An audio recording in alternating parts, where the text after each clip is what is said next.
அன்பார்ந்த captain news தொலைக்காட்சி நேயர்களுக்கு வணக்கம். அரசியல் சதுரங்கம் என்ற நிகழ்ச்சிக்கு உங்களை அன்புடன் வரவேற்கின்றேன். தேர்தல் காலங்களை விடவும் மிகவும் பரபரப்பாக தமிழக அரசியல் களம் இயங்கிக் கொண்டிருக்கின்றது. இது தொடர்பாக நேற்றைய தினம் முதலமைச்சர் ஓ பன்னீர்செல்வம் அவர்கள் பல்வேறு குற்றச்சாட்டுகளையும் கருத்துக்களையும் எடுத்துரைத்திருக்கிறார். இதில் குறிப்பாக முன்னாள் முதலமைச்சர் ஜெயலலிதா அவர்களுடைய மரணம் தொடர்பாக உச்சநீதிமன்ற நீதிபதியினுடைய தலைமையில் விசாரணை கமிஷன் அமைக்கப்படும் என்றும், என்னை கட்டாயப்படுத்தி ராஜினாமா செய்ய வைத்தார்கள், நிர்பந்தத்திற்கு ஆளாக்கினார்கள், பல்வேறு காலகட்டங்களில் அதிமுகவினரே என்னை அவமானப்படுத்தினார்கள், அவமானத்தின் உச்சகட்டமாக இந்த ராஜினாமாவை நான் கொடுத்தேன், இருந்தாலும் இவ்வளவு பெரிய அழுத்தங்களையும் தாங்கிக் கொண்டதற்கான அடிப்படையான காரணம் கட்சியை கட்டுக்கோப்புடன் நடத்த வேண்டும் என்றும் ஆட்சியையும் அதே போன்று நடத்த வேண்டும் என்கின்ற சூழலில் நான் என்னுடைய அவமானங்களையும் தாங்கிக் கொண்டேன் என்கின்ற விதத்தில் முழுமையாக ஒரு மனம் திறந்து பேசியிருக்கிறார். இது தமிழகத்தில் ஒரு பெரிய கொந்தளிப்பை ஏற்படுத்தியிருக்கிறது. அதன் பிறகு அவருக்கு எந்த அளவிற்கு ஆதரவு இருக்கிறது என்பது ஒரு புறமும், சசிகலா தலைமையிலான அதிமுகவிற்கு எந்த அளவிற்கு ஆதரவு இருக்கிறது என்கின்ற ஒரு கேள்வி எழுகின்ற பொழுது, ஏறத்தாழ 128 சட்டமன்ற உறுப்பினர்கள் சசிகலா அவர்களுக்கு ஆதரவு இருப்பதாகவும், தற்பொழுது 1, 2 என்று படிப்படியாக பல்வேறு சட்டமன்ற உறுப்பினர்கள் முதலமைச்சர் ஓ பன்னீர்செல்வம் அவர்களுக்கு ஆதரவை தெரிவித்துக் கொண்டிருக்கிறார்கள். இந்த சூழ்நிலையில் அடுத்தது ஆட்சி அமைப்பது யார், தமிழகத்தினுடைய இந்த நிலைமை எப்படி சீரடையும் என்பது குறித்து விவாதிக்க இருக்கின்றோம். விவாதத்தில் பங்கு பெறுவதற்காக தேமுதிகவை சேர்ந்த AR இளங்கோவன் அவர்கள் வருகை தந்திருக்கின்றார். சார் வணக்கம்.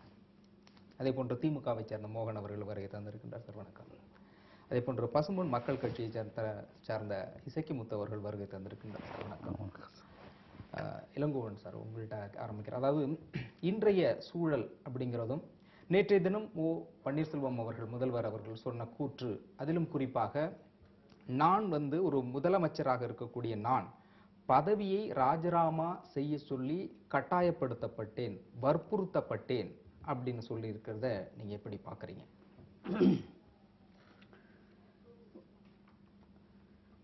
முதலமைச்சர் ஓ பன்னீர்செல்வம் அவர்கள் இப்படி சொல்லி இருக்கிறது முதல்ல நம்ம தமிழ்நாட்டுக்கு மிகப்பெரிய ஒரு அவமானமாகவும் வேதனையாகவும் இருக்கு. ஒரு அரசியல்ல ஒரு மரியாதைக்குரிய மறைந்த முதலமைச்சர் ஜெயலலிதா அவர்களுடைய அடையாளம் காட்டப்பட்டு 2 முறை இதற்கு முன்பாக முதலமைச்சராக இருந்து மீண்டும் முதலமைச்சராக மீண்டும் பொறுப்பு அவருடைய மறைவுக்கு பிறகு முதலமைச்சராக வந்த ஒருவர், அவருடைய உட்கட்சி விவகாரமாக இருந்தாலும் கூட ஒரு முதலமைச்சர் என்னை கையொப்பமிட கட்டாயப்படுத்தினார்கள், ஆகையால் நான் கையொப்பமிட்டேன் என்று சொல்லுவது முதலில் நம்முடைய தமிழகத்திற்கு, நம்முடைய அரசியல் இருக்கக்கூடிய முதல்ல நம்ம தமிழர் முதல்ல அவமானமா தான். நீங்க அவமானமா நினைக்கிறீங்க, ஆனா பொதுப்படையில் அதை என்ன நினைக்கிறாங்க, அது அவருடைய தைரியம் அப்படின்னு சொல்றாங்க. ஏறத்தாழ எல்லாவற்றையும் அமைதியாக கேட்டுக்கொண்டிருக்கக்கூடியவர் இந்த நேரத்தில் உண்மையை வெட்ட வெளிச்சமாக்கி இருக்கிறார். ஒரு நிர்பந்தம் சசிகலா அவர்களால் ஆட்சிக்கும் அவருக்கும் கொடுக்கப்பட்டிருக்கிறது என்பதனை வெளிப்படையாக சொல்லி இருக்கிறது. தைரியமா அது தைரியம்ங்கிறது இன்னைக்கு வந்திருக்கிறது தைரியம்னு சொல்றான். அன்னைக்கு அவர் கையொப்பமிடாம அன்றைய தினத்துல யார் கட்டாயப்படுத்தினாலும் நான் முதலமைச்சர், அதற்கு நான் உடன்பட மாட்டேன், நான் முதலமைச்சராக நான் தொடர்ந்து செயல்படுவேன், எனக்கு ஆதரவு கொடுப்பவர்கள் என்னோடு வரட்டும், நான் அதற்கு கையொப்பமிட நான் தயாராக இல்லை என்று அவர் வெளியில் வந்திருக்கிறார். நீங்க அவருடைய அந்த மன அழுத்தத்தையும் தாண்டி அவர் கட்சிக்காகவும் ஆட்சிக்காகவும் அவருடைய அந்த நிலைமையை பார்க்கணும். இவ்வளவு பிரச்சனைகள் இருந்தாலும் கூட அமைதியாக எந்த ஒரு பிரச்சனையும் இல்லாமல் எடுத்து செல்ல வேண்டிய பொறுப்பு, கட்டாய பொறுப்பு, அதை அவருடைய பொறுப்பை நீங்க தட்டி கேட்க. அதாவது பொறுப்புங்கிறது அரசியல் இன்னைக்கு தமிழகத்தினுடைய மிகப்பெரிய பதவி முதலமைச்சர் பதவி. சரி, அந்த முதலமைச்சர் பதவி அவர்கிட்ட இருக்கு. அவர் இந்த நாட்டு தமிழக மக்களுடைய நலனை மட்டும்தான் அவர் கருத்தில் கொண்டிருக்கணுமே தவிர அடுத்த கட்டமா வர்றதெல்லாம் நீங்க அடுத்த கட்டம் தான் வச்சிருக்கணும். அவர்கிட்ட அந்த ஆட்சி அதிகாரமே கையில் வந்ததுக்கு அப்புறம் அது அவர் எதுக்காக பயப்படணும், யாருக்காக பயப்படணும்?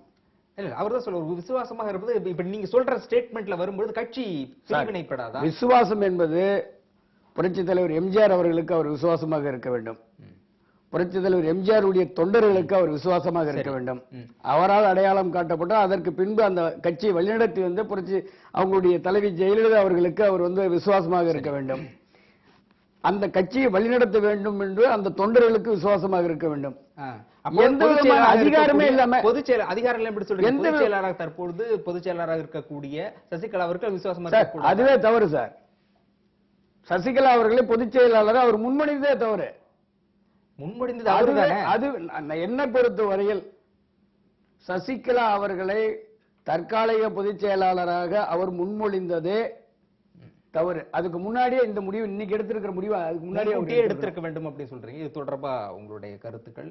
இதுல திமுக தரப்பில் ஆதரவு என்றால் நிச்சயம் இல்லை அப்படின்னு சொல்றீங்க. ஆனாலும் இதே திமுக தான் சட்டமன்றத்தில் சொல்றோம், உங்களுக்கு ஏதாவது பிரச்சனை என்றால் நாங்கள் ஆதரவு கொடுப்போம்னு திமுக சொன்னது. பிரச்சனை ஆரம்பிச்ச உடனே நாங்க கொடுக்க மாட்டோம்னு சொல்றாங்க. இதுல திமுக டபுள் ஸ்டாண்ட் எடுக்குது அப்படிங்கிற மாதிரி எடுத்துக்கலாம். தவறுதலாக புரிந்து கொண்டீங்க.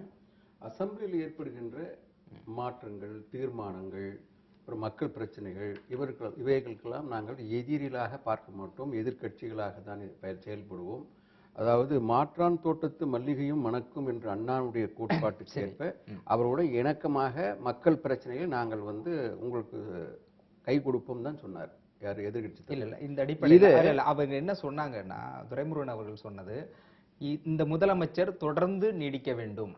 இல்ல அதுல எங்களுக்கு என்ன மாற்றுக்கிறது? அதில் பிரச்சனை இப்போ அவங்க அதில் பிரச்சனை ஏற்படுகின்ற பொழுது நிச்சயமாக திமுக உங்களுக்கு ஆதரவு அளிக்கும் சொல்றாரு. அப்போ முதல்வராக தொடர்வதில் இப்ப பிரச்சனை இருக்குது. அப்போ நீங்க ஆதரவு தானே கொடுக்கணும் அந்த சொன்ன அடிப்படையில். அதே மக்கள் பிரச்சனைக்குனாலும் ஏற்கனவே நல்ல முறையில் செயல்பட்டு கொண்டிருக்கிறார் அப்படின்னு திமுக பல முறை நாங்கள் பாராட்டி இருக்கோம் அவரை. அப்போ பாராட்டப்படுகின்ற பொழுது இப்ப முதலமைச்சராக தொடர்வதற்கு ஆதரவு. அவங்க உட்கட்சி விவகாரத்துல அவங்க ஒரு பொதுச் செயலாளர் தான் முதலமைச்சரா வரணும்னு அவங்களுடைய ஸ்டான்ஸ். சரி, இதுல நாங்க தலையிட முடியாது. ஏன்னா ஏற்கனவே பொதுச் செயலாளரை இவருடைய தேர்ந்தெடுத்தார். ஒரு சட்டமன்ற பெரும்பான்மையான சட்டமன்ற உறுப்பினர்கள் தேர்ந்தெடுக்கப்பட்ட ஒரு முதலமைச்சர் அப்படிங்கிற அந்த இதுல மட்டும் நீங்க எப்படி தலையிட முடியும்? இல்ல இப்போ அதுல நாங்க என்ன தலையிடும் சொன்னோம். உங்களுக்கு பிரச்சனைனா நாங்க ஆதரவு கொடுக்கறேன்னு சொன்னது இந்த பிரச்சனை சொல்லல. நீங்க வேற அதான் நான் சொன்னேன். புரிதல் நீங்க சரியா முதலமைச்சராக தொடர்வதில், அதாவது முதலமைச்சராக தொடர்வதில் அதில் ஏற்படுகின்ற சில பிரச்சனைகள், அந்த பிரச்சனை கான்ஸ்டிடியூஷன்ல ஏதாவது இருந்தா, ஃபார் எக்ஸாம்பிள் இல்ல இல்ல இல்ல இல்ல அப்படி அல்ல. நீங்க பாத்தீங்கன்னா இப்போ ஆதரவு ஓ பன்னீர்செல்வத்துக்கு நீங்க எடுத்துங்க. அவருக்கு ஒரு கிட்டத்தட்ட 6 எம்எல்ஏ தான் ஆதரவு கொடுத்திருக்காங்க. அவரை வச்சு நீங்க என்ன பண்ணுவீங்க? சப்போஸ் இல்ல இல்ல என்ன அப்ப நீங்க சொல்ற வர்றது, அப்ப ஒரு 30 எம்எல்ஏ கொடுத்தா ஆதரவு இல்ல, ஒரு 80 எம்எல்ஏ ஒரு 60 எம்எல்ஏ இருக்கும்போது அவருக்கு சட்டமன்ற உறுப்பினர்கள் அவருக்கு இருக்க வாய்ப்பு இருக்கிறது. அவர் ஏன் நம்ம எழுந்தணும்? அவர் நல்ல மாதிரி இருந்தா ஆதரவு கொடுப்பீங்க. இல்ல ஒண்ணுமே இப்போ இல்ல இல்ல இப்போ நீங்க அந்த கட்சியை இரண்டாக இப்போ இருக்கு. ஒண்ணு முன்னாள் எம்எல்ஏக்கள், இந்த பக்கம் ஆளும் எம்எல்ஏக்கள். இப்ப அப்படிதான் இருக்கு வர்சஸ் முன்னாள் இன்னாள். ஆமா, முன்னாள் ஓபிக்கு ஆதரவா இருக்காங்க, இன்னால் சசிகலாவுக்கு ஆதரவா இருக்காங்க. இப்போ இந்த இடத்துல நாங்க எல்லாம் எப்படி தலைய முடியும்? நாங்க வெளியே இருந்து தான் பார்க்க முடியும். உங்களை போல மக்களை போல நாங்க அவர் என்ன செய்யறாங்கன்னு பார்க்க. சரி, ஓகே, தொடர்ந்து எந்த அளவுக்கு கொடுக்க முடியும் அப்படிங்கிறது சார் இப்போ பல்வேறு கேள்விகள் இருக்குது. இப்போ அதிமுக யாருடைய கட்டுப்பாட்டில் இருக்குன்னா சசிகலா அவருடைய கட்டுப்பாட்டில் வைக்கப்பட்டிருக்கிறது. ஆனால் அடிப்படையில் தொண்டர்களுடைய மனநிலைமை என்பதும் மக்களுடைய மனநிலை என்பதும் முற்றிலும் எதிராக இருக்கிறது. மக்களுடைய பிரதிநிதியாகவும் மக்கள் என்ன நினைக்கிறார்களோ அதனுடைய மனசாட்சியாகவும் ஓபிஎஸ் அவர்கள் பேசியிருக்கிறார்கள். என்னை மிரட்டி இருக்கிறார்கள் அப்படிங்கிற ஸ்டேட்மெண்ட் என்று தமிழகம் முழுவதும் கொந்தளிப்பு ஏற்படுத்தியிருக்கு. அதை பற்றி உங்களுடைய கருத்து? கொந்தளிப்பே கிடையாது, எல்லா மக்களும் நல்லா தான் இருக்கிறாங்க. இல்ல, ஒரு முதலமைச்சரையே ஒரு கட்டாயப்படுத்தி பதவி ராஜினாமா சொல்றதுங்கிறது எந்த அளவுக்கு அது சட்ட ரீதியாக ஒரு மிகப்பெரிய அளவிற்கு ஒரு கேள்விக்குறியான விஷயம். இந்த வார்த்தையை அனைத்து இந்திய அண்ணா திராவிட முன்னேற்ற கழக பொதுச் செயலாளர் சின்னம்மா அவர்களை தேர்ந்தெடுக்கும்போது சொல்லியிருந்தா நியாயம். அவங்கள சட்டமன்ற கட்சி தலைவராக தேர்ந்தெடுக்கும் போது இவர் தான் முன்மொழிந்தார். அவங்க பொதுச் செயலாளர் தேர்ந்தெடுத்துன்னா காலத்தை விட்டு கும்பிட்டாரு. இதெல்லாம் நிர்பந்தமா? இல்ல, அது அவருடைய பெருந்தன்மை அந்த இடத்துல பார்க்கலாம். அதாவது என்ன சொன்னாருன்னா, கட்சி ஒரு புறமும் ஆட்சி ஒரு புறமும் இருப்பதில் இப்ப கூட அவர் என்ன சொல்றாருன்னா, இன்னும் சில காலத்துக்கு பிறகு இந்த பிரச்சனைகளாம் இல்லாமல் ஒரு காலத்துக்கு பிறகு ஏன் இந்த அவசரம் தான் அவர் கேட்கிறார். அவர் பதவியிலே இருக்கணும் அப்படிங்கிற இது அவசரமே. தனிப்பட்ட ஓபிஎஸ் அவர்கள் அவங்களை தேர்ந்தெடுக்கல. அனைத்து இந்திய அண்ணா திராவிட முன்னேற்ற கழகத்தின் பொதுச் செயலாளர் மாண்புமிகு அம்மா அவர்களுடைய பொதுக்குழு உறுப்பினர்கள் தேர்ந்தெடுக்கப்பட்ட பொதுச் செயலாளர். இல்ல, அடிப்படையில் அவங்க பொதுச் செயலாளராக வருவதற்கே அடிப்படையில் அவங்க தார்மீக உரிமையில் அவர் பொதுச் செயலாளரை ஏற்றுக்கொள்ளவே முடியாத சூழலில் எப்படி அது சாத்தியமா? இல்ல பொதுக்குழு உறுப்பினர் தான் தேர்ந்தெடுத்திருக்காங்க. அவங்க வர முடியாங்க சட்டச்சிக்கல்லாம் எனக்கு தெரியும், வழக்கறிஞர்கள் தெரியும். இல்ல அதுதான், ஆனா அதாவது பொதுக்குழு சட்ட விதி உறுப்பினர்களால் அதிமுக சட்ட எந்த விதிப்படி தேர்ந்தெடுக்கப்பட்டது? 19 அதுல வந்து தேர்ந்தெடுக்கப்பட்டிருக்காங்க. ஏற்கனவே விவாதிச்சிருக்கோம். கொள்கையின் அடிப்படையில் எடுக்கக்கூடிய முடிவு தான் அது. ஆனா அந்த அடிப்படையில் தான் பொதுச் செயலாளர் தேர்ந்தெடுக்கப்பட்டிருக்காங்க. ஆனால் 20-2 கீழ் தொண்டர்களால் தேர்வு செய்யப்பட வேண்டும் இருக்குது. இப்போ ஓபிஎஸ் அவர்களே சொல்றாங்க, நிச்சயமாக ஒரு பொதுச் செயலாளராக தொடர முடியாது. இல்ல அவர் தற்காலிக பொதுச் செயலாளர் சொன்னாங்க. ஆமா, அவங்க சட்டப்படி தான் செஞ்சிருக்காங்க. தற்காலிக நியமனம். ஆமா. அந்த கட்சியுடைய சட்டத்திட்டத்தின்படி புரட்சித் தலைவர் எம்ஜிஆர் வந்த சட்டத்திட்டத்தின்படி தொண்டர்களால் தேர்ந்தெடுக்கப்படும் பொதுச் செயலாளர். அப்போ தற்காலிக பொதுச் செயலாளர் வந்து ஒரு பதவியில் இருக்கக்கூடிய ஒருவரை பணி நீக்கம் செய்யறது, அதிலிருந்து வெளியே அனுப்புவதுங்கிறது ஏற்றுக்கொள்ள முடியாது, நீக்க முடியாது. அனுப்பிச்சாங்க. ஆமா, பொதுச் செயலாளர் பொதுச்செயலாளர் யார் அனுப்பிச்சாங்க? இப்போ ஓபிஎஸ் அவருங்க அனுப்பிச்சாங்க. அவர் தான் இல்ல பதவியில் பொருளாளர் நீட்டி இருக்காங்க. பொருளாளர் பதவியில் எப்படி நீக்க முடியும்? யாருக்கு அந்த உரிமை இருக்கிறது? அது வந்து அவர் கோர்ட்டுக்கு போலாம். இல்ல அடிப்படையிலே கிடையாது. இல்ல அடிப்படையில் கிடையாது. சசிகலா அவர்கள் பொதுச் செயலாளர் தற்காலிக நீங்க அந்த இது எனக்கு உடன்பாடு இல்லை. அதாவது ஒரு பொதுச் செயலாளர் வந்து ஆக்டிங் ஜெனரல் செக்ரட்டரி, அவருக்கு இஸ் ஹேவிங் ரைட். நோ இல்ல இல்ல இல்ல நீங்க அப்படி பாத்தீங்கன்னா இல்ல நீங்க அப்படி பாத்தீங்கன்னா அவர் ஓபிஎஸ் அவர்கள் சொன்னது என்னை நீக்குவதற்கு அவர்களுக்கு அவர் அப்படிதான் சொல்லுவார். பாதிக்கப்பட்டவர் அப்படிதான் சொல்லுவார். தற்காலிக பொதுச் செயலாளர் எப்படி நீக்க முடியும்? தற்காலிகமா இருந்தாலும் நிரந்தரமா செய்யக்கூடாது ஒண்ணு இல்லையே. அப்ப நீங்க நிரூபிக்க வேண்டிய காலகட்டத்தில் அவருடைய விஷயம்ங்கிறது அவர் சொன்னது ஏன் அவரை கட்டாயப்படுத்த வேண்டும்ங்கிறதான் கேள்வி. இதுக்கு நான் ஒரு விளக்கம் சொல்லிடுறேன். ஏன்னா இந்த இடத்துல சொல்ல வேண்டிய கடமை இருக்கு. சொல்றேன். ஒவ்வொரு அரசியல் கட்சிக்கும் அவங்களுக்குன்னு அந்தந்த கட்சிக்கு உட்பட்ட ஒரு பைலா இருக்கு, சட்ட விதிகள் இருக்கு. அந்த சட்ட விதிகள் வந்து எப்படி அவங்க வகுத்து அந்த கட்சியை ஒழுங்குபடுத்தி எப்படி நடத்தணுங்கிறத தேர்தல் ஆணையத்திடம் வகுத்து கொடுக்குறாங்க. அது தேர்தல் ஆணையம் அது ஒப்புக்கொண்டு அதுக்கப்புறம் அந்த கட்சி வந்து செயல்பட வைக்குது, அதுதான் உரிமை கொடுக்குது. இப்ப ஒவ்வொரு அரசியல் கட்சிக்கும் பேரறிஞர் அண்ணா காலத்துல வந்து உருவாக்கப்பட்ட திமுகவா இருந்தாலும், அதுக்கப்புறம் உருவாக்கப்பட்ட அதிமுகவா இருந்தாலும், அல்லது எங்களுடைய தலைவர் உருவாக்கிய தேமுதிக, ஒவ்வொரு கட்சிக்கும் ஒரு விதி இருக்கு.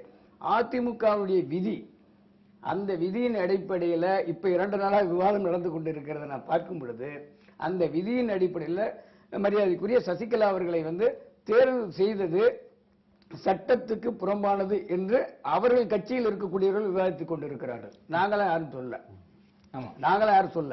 இதுல வந்து திராவிட முன்னேற்ற கழகம் சொல்லுவது, தேமுதிக அதிமுகவை சார்ந்து இருக்கக்கூடியவர்கள் சொல்லிக் கொண்டிருக்கிறார்கள். அவர்கள் சட்டம் படித்தவர்கள், சட்ட ஆலோசனை அவர்கள் சொல்லிக் கொண்டிருக்கிறார்கள். இதையெல்லாம் வந்து தேர்தல் கமிஷன் வந்து போய் அவங்க தான் சொல்லணும். அதே மாதிரி இன்னைக்கு வந்து தற்காலிக பொதுச் செயலாளருக்கு அந்த உரிமை வழங்கப்பட்டு இருக்கிறதா, பொதுச் செயலாளர் ஏற்றுக்கொள்ளப்படுகிறதா, இது எல்லாமே எங்க முடிவாகும்னா கோர்ட்டுக்கு போகணும், இல்ல தேர்தல் கமிஷன். இதெல்லாம் சொல்றது யாரு? அவங்கள யாரு இருந்து முன்மொழிந்தாங்களோ, யார் இருந்து இல்ல அதைத்தான் சொல்ல வர்றார் அவரு. என்னை கட்டாயப்படுத்துகிறார்கள், நான் சிறப்பாக செய்வதை அவர்களால் ஏற்றுக்கொள்ள முடியவில்லை. என்னை கட்டாயப்படுத்தினார் சொல்றதே மிக பெரிய தவறுங்க. உண்மையை சொல்லிதான் ஆகணும். எப்படி அன்னைக்கே சொல்லல? சரி, இப்போ பதவி அவர் இல்ல பதவியை வந்து அவரவே எனக்கு வேண்டாம், சின்னம்மா அவர்கள் எடுத்துக்கொள்ளணும், அவரவே முன் வந்து சொன்னாரா? ஆமா, அப்படின்னா இப்ப சொல்லி சரி, இப்ப எதுக்கு அவர் இப்படி சொல்லணும்? அது அவர்தான் கேட்கணும். இல்ல அவர் சொல்றது என்னன்னா, என்னை கட்டாயப்படுத்தினார்கள், அந்த பொது சட்டமன்ற உறுப்பினர் கூட்டியதே எனக்கு தெரியாது, எனக்கு கலந்து ஆலோசிக்கவில்லை. 2 முறை முன்னாள் முதல்வர் அவர்களுக்கு பிரச்சனை வந்தது, ஒரு முதலமைச்சர் தேர்ந்தெடுத்தாங்க. அப்ப யாரு இவரை கட்டாயப்படுத்தினாங்களா? அப்ப இல்ல, அதாவது சொல்ல 2 முறை இல்ல, அந்த பிரச்சனை வரல. இல்ல அதான் அவருக்கு பிரச்சனைகள் வந்த உடனே, ஏதோ ஒரு நிர்பந்தம் வந்த உடனே எதையாவது ஒண்ணு சொல்லி குழப்பறாங்க. ஏதாவது அவர் தெளிவாக 128 அதாவது 134 எம்எல்ஏக்கள்ல இன்றைய நிலவரப்படி 128 எம்எல்ஏக்கள் ஆதரவு சின்னம்மாவுக்கு இருக்கு. சரி, நீங்க சொல்றது அவங்க முதலமைச்சரா பொறுப்பேற்கிறதுக்கு போறாங்க. இப்பொழுது ஏதோ ஒரு நிர்பந்தம் என்ன, கவர்னர் ஒரு வாரம் வரமாட்டேங்காரு, திங்கட்கிழமை 5 நாள் நாளைக்கு வர்றத சொல்றத பார்த்தா இதுக்கு வந்து பின்னணியில வந்து பிஜேபி 100% பிஜேபி தான் பின்னணியில. எப்படி இருக்க முடியும்? ஆமா, உங்களுக்கு ஒரு கவர்னர் கட்டுப்பாடு, யாரு கட்டுப்பாடுல இருக்காங்க? அந்த மத்திய அரசோட கட்டுப்பாடுல இருக்காங்க. நீங்க இப்போ தெளிவா சொல்றேன், கவர்னர் வந்து இந்த நாட்டுக்கு முதல்ல கவர்னர் போடாம இருக்கிறதே மிகப்பெரிய தவறு. ஒரு ஆக்டிங் கவர்னர் போட்டிருக்காங்க. சரி, ஒரு பிரச்சனை ஒண்ணு அடுத்த நிமிஷம் அவருக்கு வந்திருக்காங்க, எந்த வேலை இருந்தாலும். இல்ல இதே போன்ற அந்த மாநிலத்துல பிரச்சனைகள், அந்த மாநிலம் ஒரு பிரச்சனை இல்ல, நீங்க சொல்றீங்க அது அவருக்கு தெரியும், அந்த மாநிலத்துக்கு டிவிக்கு தெரியும், பத்திரிகைக்கு தெரியும், மக்களுக்கு தெரியும், தெரியும். இவ்வளவு சொல்ற நீங்க ஊட்டியில இருக்கவருக்கு நேரா எதுக்கு டெல்லி போறாரு? அவர் வந்து அங்க இருக்கிற அங்க சூழலை ஒரு பொறுத்து தனிப்பட்ட சொல்ல காரணத்துக்காக போறாரு. தனிப்பட்ட காரணம் அது அரசியல் சார்ந்து லீகலா ஒப்பீனியன் கேட்கறதுக்கு போயிருக்காரு. இல்ல அவர் ஒரு Right, என்னுடைய ஜவஹர்லால் கேள்விங்கிறது நிகழ்ச்சிக்கு இல்ல, போயிருக்காரு. நீங்க சொல்றது அப்படியே ஏத்துக்கிறேன். என்னுடைய கேள்வி அப்படிங்கிறது கடந்த 5 மாதங்களாக தமிழகத்தில் ஆளுநர் தனிப்பட்ட முறையில் கிடையாது. ஆமா. ஓகேவா? அப்போ நீங்க இது தொடர்பா ஒருத்தர் கூட கேள்வி எத்தனையோ கேட்கல. வேண்டும் கேட்டாச்சு. எல்லா எதிர்க்கட்சிகளும் கேட்டாச்சு, ஆளுங்கட்சியும் சொல்லிருக்காங்க. எப்போனா பிரச்சனை அவங்க வரும்போது இருந்தா நல்லா இருக்கும்னு சொல்றாங்க. போடுறேன்னு சொல்லிக்கிட்டு இருக்காங்க. நிர்பந்தம் பண்ணல. அதான் அவங்களுடைய இல்ல உங்களுக்கு ஒரு கவர்னரை போட்டுத்தான் ஆகணும் நிர்பந்தம் பண்ணி எந்த கட்சியும் முடிவு எடுக்கல, ஆளுங்கட்சி உட்பட. ஆளுங்கட்சி வற்புறுத்திருக்கலாம், ஆளுங்கட்சி எம்பி அதிகமா இருக்காங்க, அவங்க வற்புறுத்திருக்கலாம். ஆக்டிங் கவர்னரை போட்டிருக்கட்டும் சார். ஒரு பிரச்சனை வந்துருச்சு, அசாதாரணமான சூழ்நிலை வரக்கூடிய நிலைமை வந்துருச்சு. தன்னாகல அவர் வந்திருக்காங்களாங்க, அவர் அங்க உத்தரவு கேட்கிறாரு, உத்தரவு அங்க இருந்து வரல. நீங்க எப்படி உத்தரவு கேட்கறான்னு சொல்லி அங்க இருக்கிற சூழல் இருக்கு. இதே போன்று அங்க அவர் ஓப்பனா அறிக்கை விட்ட உடனே தமிழ்நாட்டுல வர சொல்லணும் அப்பாயின்மெண்ட் கேட்கறாங்க.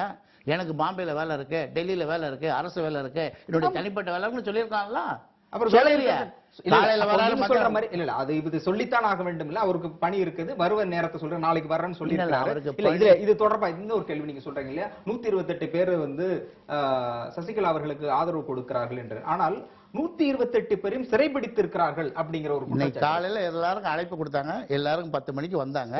எல்லாரும் மீட்டிங்ல வந்து எல்லாரும் அம்மாவுக்கு ஆதரவு கொடுத்தாங்க. சரி, அவங்கவங்க உட்கார்ந்து இருக்காங்க. யாரையும் சிறைப்படுத்த 128 பேர்ல யாராவது ஒரு ஆள் என்னை சிறைப்படுத்துறான்னு சொல்லிருக்காங்க. நீங்க அவங்களை விட்டா தானே தெரியும், விடலையே. நீங்க வந்து வீட்டுக்கு அனுப்பி செல்போன் இருக்குது. இல்ல இல்ல வீட்டுக்கு இந்த யுகத்துல எல்லாரும் ஊடக யுகத்துல இல்ல இந்த ஊடக யுகத்துல ஒரு ஆள்கிட்ட ஒரு சும்மா ஒரு துண்டு பேப்பர் கொடுத்தாலே போதும். இல்ல 128 உங்களுக்கு நம்பிக்கை இல்லையா? இல்ல இல்ல அவங்கள கீப் அப் பண்றது நம்பிக்கை இல்லையா? ஏன் போயிடுவாங்கன்னு இல்லையா? இல்ல அவங்க எங்கேயும் போலியா? நம்ம பத்திரிகை அடைச்சு வைக்கிறதுக்கு என்ன காரணம்? அவங்க வெளியூருக்கு போக முடியல, எல்லாரும் வெளியூர் எம்எல்ஏக்கள் தங்குறதுக்கு ஒரு இடத்துல போய் தங்கி இருக்காங்க, அவ்வளவுதான். அப்ப ஒரே பஸ்ல எல்லாம் ஒரே ஊருக்கு போறாங்க. இல்ல இல்ல ஒரே ஒரு இடத்துல தங்க கூடாதுன்னு ஏதாவது விதி இருக்கா?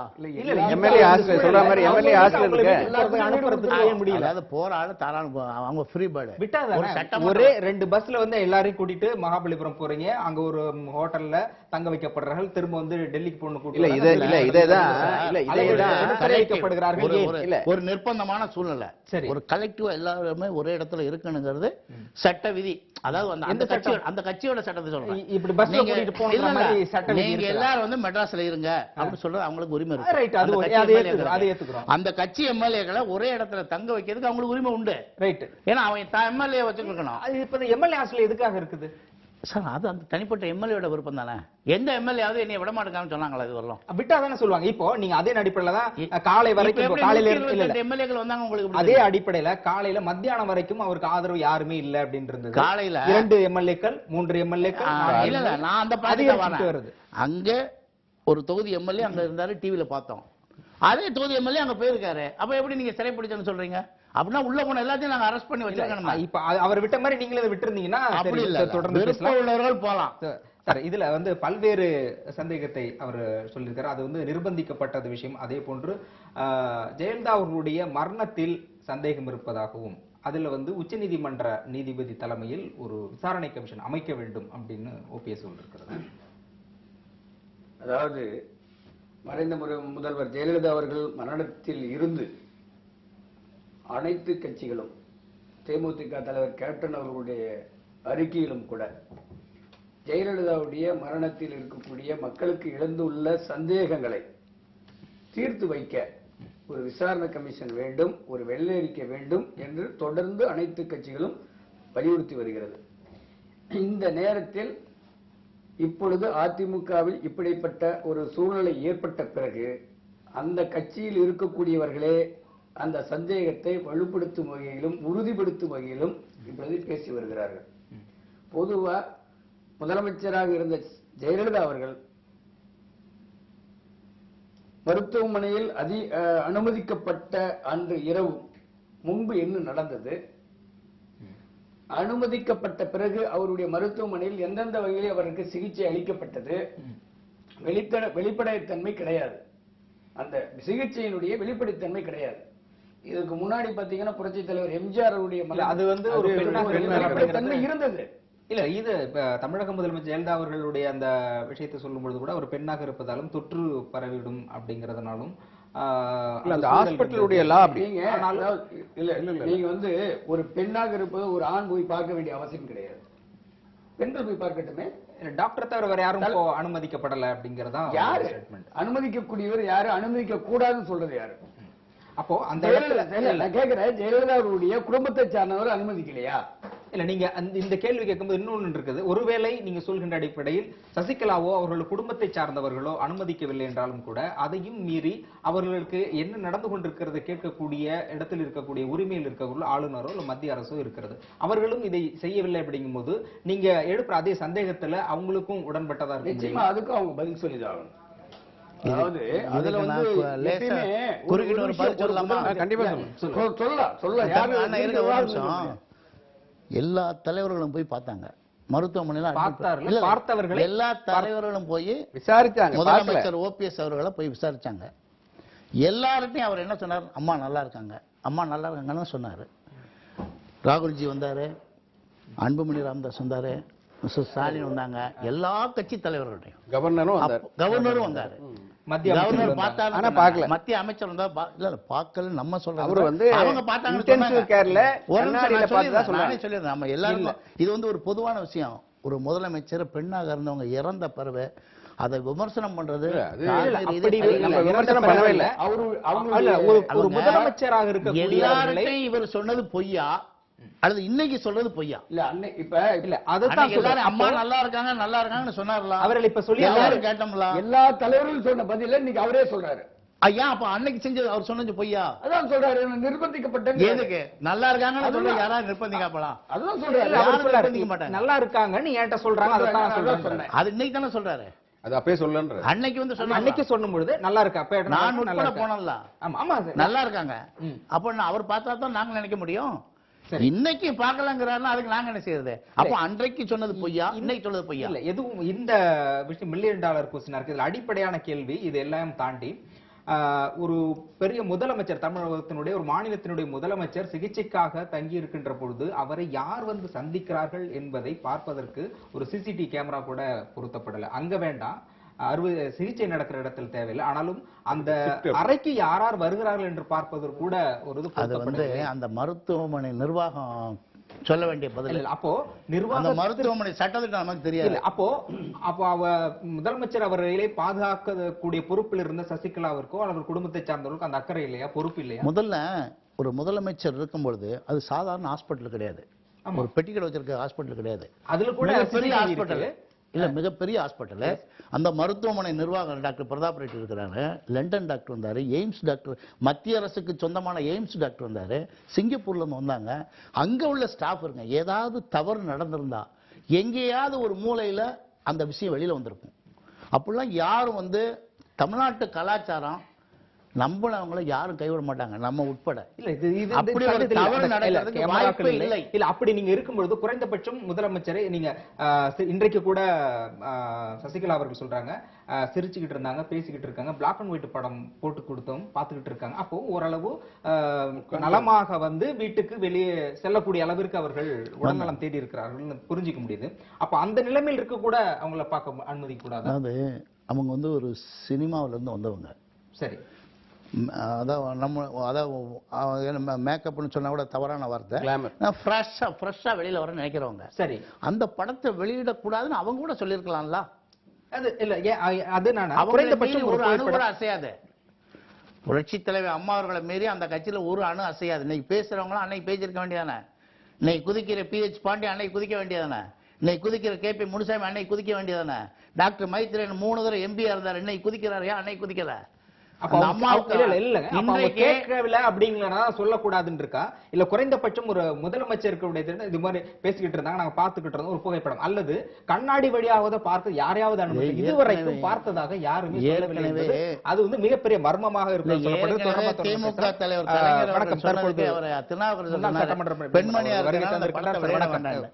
சார், இப்போ ஓபிஎஸ் தமிழக முதலமைச்சர் பன்னீர்செல்வம் அவர்கள் வந்து நான் முதலமைச்சர் பதவியிலிருந்து ராஜினாமா செய்வதற்காக கட்டாயப்படுத்தப்பட்டேன், நிர்பந்தப்படுத்தப்பட்டேன் அப்படிங்கிற ஒரு அதிர்ச்சிகரமான செய்தி சொல்றாரு. இது தொடர்பாக உங்களுடைய கருத்துக்கள்?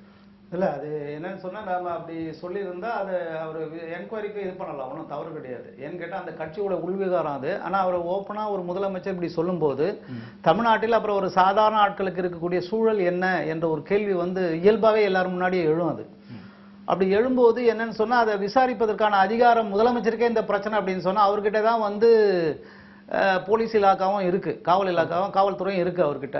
இப்போ அவரு இதெல்லாம் என்கொயரிக்கு ஆர்டர் பண்ண முடியாது. அப்போ கமிஷனர் இவர் என்ன பண்ண முடியும்னா கவர்னர் தான் இப்போ நாளைக்கு வரதா சொல்லியிருக்காரு கவர்னர். இப்போ நாளைக்கு மாலை தான் அவர் சந்திப்பார், முதலமைச்சர் அடிப்படையில் முதல்ல அவர் சந்திப்பார். அப்போ இப்படி ஒரு ப்ரெஸ்ஸுக்கு ஒரு ரிலீஸ் பண்ணதுனால தானே அவர் சொன்னதுனால கவர்னர் என்ன பண்ணா, அவர் நீங்க ஏற்கனவே ஒரு ரெசிக்னேஷன் கொடுத்தீங்க, அது வந்து ஃபோர்ஸபிள் ரெசிக்னேஷன் அப்படின்னு நீங்க இப்ப சொல்றீங்க. அப்ப அப்படின்னு சொன்னா நான் வந்து அது சம்பந்தமாக முடிவு எடுத்திருக்கேன், அவரும் ஒரு என்கொயரி பண்ணுவார். இப்ப கான்ஸ்டியூஷன் என்ன சொல்லுதுன்னா 163 அல்ல 2வது என்ன சொல்லுது அப்படின்னா, கவர்னருக்கு வந்து அதிகாரம் என்னன்னு ஒண்ணு இருக்கு, அதுல வரையறை பண்ணுது அரசியல் சட்டத்தோட அந்த பிரிவை வரையறை பண்ணுது 2. அதுல வந்து இன்னொன்னும் இருக்கு அதுல. அப்புறம் இன்னொன்னு வந்து 160 ஒண்ணு சொல்லுது, எப்படி வந்து இப்ப இவரு தலையிடலான்னு சொல்லி, யார் ஜனாதிபதி தலையிடலான்னு சொல்லி. அப்போ ஒரு முதலமைச்சர் இப்படி சொல்லும்போது அதாவது அநேகமாக இந்தியாவில் முதல் முறையாக நான் த்ரெட்டன் பண்ணப்படுறேன் அப்படின்னு சொன்னது இது ஒண்ணு நேரடியா. இன்னொன்னு அநேகமா உத்தரகண்ட் மற்றது உங்களுக்கு தெரியும், ஒரு 2 இதுல அவர் சில சூசைட் பண்ணிட்டாரு. அப்ப இதுல வந்து அவர் பண்ணும்போது இப்ப என்கொயரிக்கு ஆர்டர் பண்றதுக்கு அல்லது ஒரு வழக்கு வந்து யார் உங்களை பண்ணாங்கன்னு சொல்வதற்கு உரிமை உண்டு. அப்படிலாம் போகுமான்னு தெரியாது. சரி, ஆனா அந்த அளவுக்கு போகக்கூடாதுன்னு நம்மளாம் விரும்புறோம். ஏன்னு கேட்டா ஒரு உட்கட்சி பிரச்சனை எப்படி தீர்த்து கொள்ள வேண்டும் அவங்க தான் முயற்சி பண்ணணும். ஈவன் சசிகலாவோ அல்லது ஓபிஎஸ் அவர்களோ பண்ணணும். ஆனா பொது வெளியில இது மிகப்பெரிய பிரச்சனையாக ஒரு மாவட்டத்துல பார்த்தோம்னா அடிதடி ரால நடக்குது. ஆமா, தொடர்ந்து பல்வேறு மாவட்டங்களில். ஆமா, இதுல என்னுடைய கேள்வி சொல்லுங்க. முதலமைச்சர் அவர்கள் பதவி ராஜினாமா செய்த பிறகு இதை சொல்லியிருக்கிறார் அப்படிங்கும்போது 2-3 கேள்விகள் இருக்கு. ஒண்ணு, அவர் தொடர்ந்து பதவியை தக்க வைத்துக் கொண்டிருந்தால் இந்த பிரச்சனை இருந்திருக்காது. ஒருவேளை பதவி ராஜினாமா செய்யப்பட்ட பிறகு இது வந்திருக்குது அப்படின்னு, ஒருவேளை பதவி ஆசையின் காரணமாக சொல்லப்பட்டிருக்கிறதா இந்த குற்றச்சாட்டுகள் அப்படிங்கிற ஒரு கேள்வியும், இவருக்கு பின்னால் பாஜகவோ அல்லது திமுகவோ மறைமுக ஆதரவின் அடிப்படையில் இவை பேசுகிறாரா அப்படிங்கிற கேள்வி. இல்ல, முதல் விஷயம் என்னன்னா இது வந்து பதவி என்றது எல்லாருக்கும் இருக்குங்க, அது இயல்பானது. பல விஷயங்கள் அதுக்குள்ளதான் நடந்திருக்கு. பதவி ஆசை இருக்கும் அப்படிங்கிறது கண்டிப்பா இருக்கும் அப்படின்றதுதான் என்னோட யூகமா இருக்கலாம், இல்ல நீங்க வெளிப்பட இருக்கலாம். ஜனங்க என்ன சொல்றாங்க, இல்ல நான் சர்வீஸ் பண்றதுக்கு வரேன்னு கூட சொல்லலாம். அது அந்த இதை பொறுத்து உண்டு. அது இப்ப அதனால நாம போய் அதுக்குள்ள இருந்து அவருடைய ஒரு உள் மனதை சொல்லுது, தெளிவா சொல்றாரு. எனக்கு பதவியில ரொம்ப நாள் இருக்கு, இந்த அவசரம் தேவையில்லை, அடிப்படையில பொதுச் செயலாளரை நீங்க தேர்ந்தெடுங்க படிப்படியாக இந்த சூழல் இல்லங்க. அல்ல, பொதுவா என்னன்னா பொதுச் செயலாளர் ஒருத்தர்கிட்டயும் இது ஒருத்தர்கிட்டயும் இருக்கும் வெளியில கட்சிகள். நான் இதுவா சொல்ல, இடதுசாரி கட்சிகள் அல்லது ஒரு சில கட்சிகள் அவங்க மட்டும் ஆளு அப்படின்னு சொல்லுது.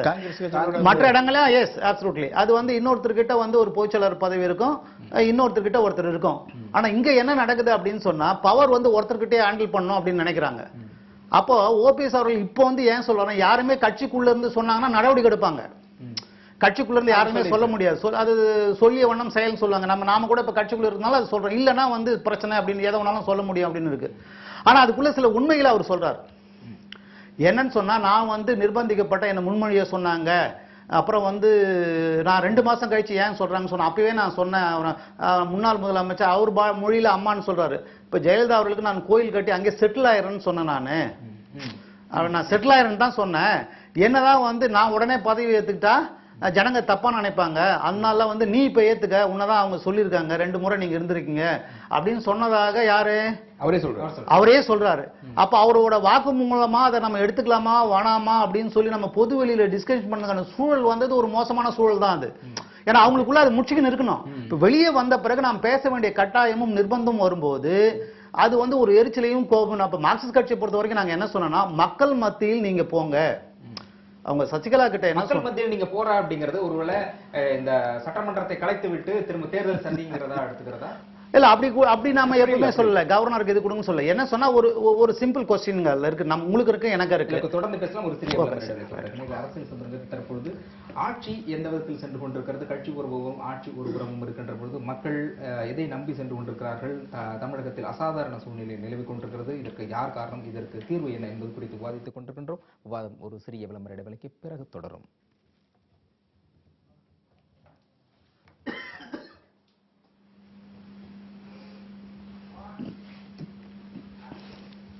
நேயர்களே, அரசியல் சுதந்திரம் நிகழ்ச்சி தொடர்கிறது. சபீம் ராவ் சார் அந்த தொடர்ந்தது. இப்போ சிறப்பாக முதலமைச்சர் அவர்கள் செயல்படுவதாய் சசிகலா அவர்களால் ஏற்றுக்கொள்ள முடியவில்லை, எனவே அவர் எரிச்சல் அடைந்தார், அதனால்தான் இந்த மாதிரி நான் உடனடியாக நிர்பந்திக்கப்படுவது, ராஜினாமா செய்வது அப்படிங்கிறது இருக்குது. ஸோ இது எந்த அளவுக்கு உண்மைன்னு நினைக்கிறீங்க?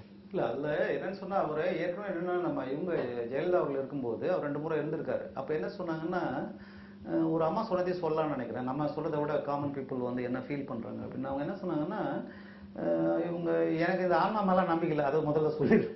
அவங்க என்ன சொன்னாங்கன்னா அவர் வந்து ஒரு 40 நிமிஷங்கிறதுனால அவங்களோட ஆன்மா உள்ள வந்தது.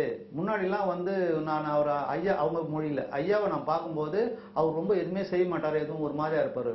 ஆனா மிகப்பெரிய வேகமாக அவர் எழுந்து வந்தார். அதுல ஒரு மாற்றம் வந்தது. அதுதான் நான் ஐயா கிட்ட எதிர்பார்க்கிறேன். இந்த வீரமும் தைரியமும் அம்மா கிட்ட இருந்து ஆன்மா நேரா உள்ள போயிச்சுட்டாங்க.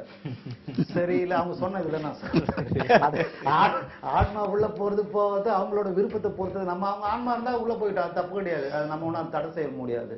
ஆனா பாயிண்ட் என்னன்னா அவங்க எதிர்பார்க்கறது ஒரு வீரியமிக்க ஒரு முதலமைச்சர் சிறப்பான முடிவு எடுக்கக்கூடியவர் வேண்டும், சிறப்பான முடிவு உடனுக்குடன் தலையிடக்கூடியது. அதை நான் நேரடியா அவரை பாராட்டிருக்கேன். ஒரு இதுல இது பண்ணும்போது வரதா புயல நேரடியா வந்திருந்தாருங்க. அது வந்து ஒரு அதே மாதிரி சென்னைக்கு குடிநீர் வந்து மிகப்பெரிய பற்றாக்குறை. ஒரு நாளைக்கு 1200 MLD நமக்கு தேவை. அப்ப அது வந்து இந்த கிரைசஸான பீரியட்ல வந்து பெரிய பிரச்சனை. அது இப்ப 530 MLD தான் இருக்குது. அப்போ ஒரு TMC இருந்தா கூட இந்த கோடை காலத்தை ஓரளவுக்கு சென்னை சமாளிக்கும். ஆனா அங்க போய் ஒரு 6 கேட்டு நம்ம 12 தரணும், அது ஏமாத்துறாங்க ஆந்திரான்றது அது வேற விஷயம். ஆனா அங்க போய் உட்கார்ந்து ஒரு 2 TMC அவர் வாங்கி வந்தது என்பது இந்த விஷயங்கள்லாம் வந்து சசிகலா அவர்கள் எரிச்சலடை செய்திருக்கிறது. கண்டிப்பா நடந்திருக்கலாம். ஏன்னு கேட்டீங்கன்னா நான் உன்னை சும்மா தானே கடையை பார்த்துக்க சொன்னேன், நீ கடைக்கு ஓனர் ஆகிறதுக்கான எல்லா வேலையும் நீ செய்யாத. இல்ல இயல்பா சொல்றேன். அது ஒருவேளை அது என்னுடைய அதிகபட்ச மதிப்பீடு இருக்கலாம், இல்ல குறைந்தபட்ச மதிப்பீடு கூட இருக்கலாம், இல்லது நான் வந்து ஒரு புரிந்து கொள்வதற்காக நான் சொல்லக்கூடிய ஒரு பாயிண்ட் அது. அப்படி இருக்கும்போது நீ ஓனர் ஆவதற்கு இது கிடையாது, நான் தான் ஓல்ட் ப்ரப்பரேட்டர். முதலமைச்சரை சரியாக செயல்பட விடாமல் தடுத்து இருக்கிறார் அப்படிங்கிற விடாம தடுக்கிறது இல்ல அதோட பாயிண்ட். வழக்கமான பாணியில் நீ இருக்கணும். அதை விட்டுட்டு நான் வந்து அதை செய்வேன் இதை செய்வேன். உண்மையான ஒரு முதல்வராக இருக்க வேண்டும், அதெல்லாம் வந்து தவறான கருத்து. ஒரு முதலாளி அண்ணன் சொன்ன பாணியிலே சொல்றேன். ஒரு முதலாளி இருக்காரு, சரி உங்க முதலாளி இருக்காரு, நீங்க நல்லா வேலை செஞ்சு இந்த கேப்டன் டிக்கு பெருமை சேர்த்தீங்கன்னா அந்த முதலாளி தானே சாரும்.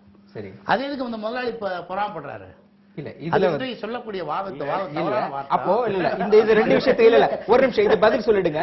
வார்தா புயல் அவருடைய செயல்பாடு எப்படி இருந்தது? ஆந்திரா பேருந்து டீம் அவருடைய செயல்பாடுகள்ல சிறப்பா இல்லையா? இல்ல அவருடைய செயல்பாடுகள்லயோ அவருடைய விசுவாசத்திலேயோ இன்றைக்கு யாரும் குறை சொல்ல முடியாது. ஓகே, அப்புறம் ஏன் வச்சாங்க? நேற்று அவர் நடந்து கொண்ட விதம் அவருக்கு தான் தெரியும்.